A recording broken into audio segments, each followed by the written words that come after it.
Você já imaginou que uma das 7 maravilhas do mundo foi destruída apenas por conta do ego? Uma construção que demorou quase um século para ser construída foi simplesmente assim, destruída. E nesse vídeo você vai saber tudo sobre isso. Mas antes, não esqueçam de deixar o seu like, de se inscrever aqui no canal, de dar uma olhadinha lá nas minhas redes sociais, que eu costumo deixar aqui na tela para vocês. E é isso, sem mais delongas, vamos começar o vídeo de hoje. Segundo o historiador grego Plutarco, enquanto a deusa Ártemis estava ausente do santuário, ajudando no nascimento de Alexandre Magno, também conhecido como Alexandre o Grande, um homem chamado Eróstrato queimou deliberadamente o templo que havia levado um século para ser construído. Mas por quê? Foi uma tragédia. Em uma noite, tudo que existia de madeira, como o teto, as escadas, até a própria imagem adorada de Ártemis, ardeu nas chamas e apareceu reduzido a cinzas na manhã seguinte. Tudo que restou do templo que havia sido o mais magnífico da Grécia foram colunas esfumaçadas, enegrecidas e arruinadas. Eróstrato foi rapidamente preso e confessou que havia incendiado o santuário, para que, por meio da destruição dessa construção tão bela, seu nome fosse difundido por todo o mundo. Por causa do ato infame, além de ser torturado e executado, Eróstrato foi castigado com o esquecimento por meio do que mais tarde passou a ser chamado de a condenação da memória, literalmente. Qualquer registro de sua existência foi eliminada e a mera menção ao seu nome foi proibida sob pena de morte.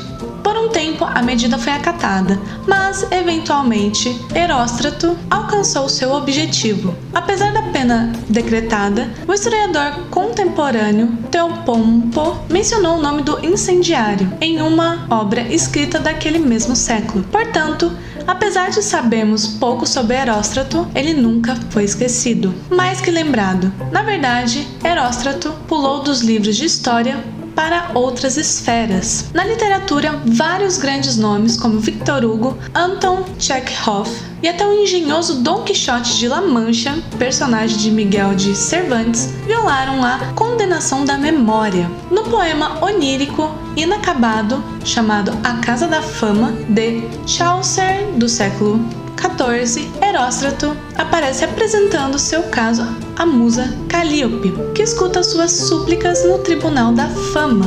Quando a musa da poesia pergunta por que ele destruiu o templo, Eróstrato responde que queria ser famoso, como eram outras pessoas cuja fama se devia a virtudes e força. Nesse sentido, ocorreu-lhe que as pessoas más eram tão famosas por sua maldade ou sagacidade quanto as boas por sua bondade. Por isso, para garantir que tivesse algum tipo de fama, ele decidiu queimar todo o templo. Quando ele pede que sua fama seja proclamada aos 4 ventos, a musa responde: com prazer. E Eróstrato não segue vivo apenas no mundo da ficção, não, mas também no da ciência. O complexo de Eróstrato é um termo utilizado na psiquiatria moderna para pessoas que sofrem de sentimento de inferioridade, mas que desejam se sobressair a qualquer custo. Para alcançar esse fim, recorrem a ações agressivas como destruir objetos de arte, patrimônios públicos e objetos socialmente úteis. A reconstrução. Os moradores de Éfeso iniciaram a longa tarefa de reerguer o templo sobre o cimento original pouco depois da tragédia. Anos depois, receberam calidamente aquele que havia nascido das cinzas do santuário da deusa, Alexandre o Grande. Ele entrou triunfalmente em Éfeso após derrotar as forças persas na Batalha de Granicos, em 334 a.C., liberando as cidades gregas da Ásia Menor. Mas, quando o heróico conquistador se ofereceu para pagar todos os gastos da reconstrução do santuário, os habitantes de Éfeso se viram diante de um dilema. Não queriam ficar em dívida com o macedônio, mas como recusar a ajuda de alguém tão poderoso? Eles se saíram dessa com uma frase diplomática que se tornou uma das mais famosas da história. É inapropriado que um deus dedique oferendas a outros deuses. Então é isso, eu espero que vocês tenham gostado do vídeo. Não esqueçam de deixar o seu like, de se inscrever aqui no canal, de compartilhar esse vídeo com mais pessoas, de ativar o sininho, de dar uma olhada lá nas minhas redes sociais. E é isso, eu vejo vocês no próximo vídeo.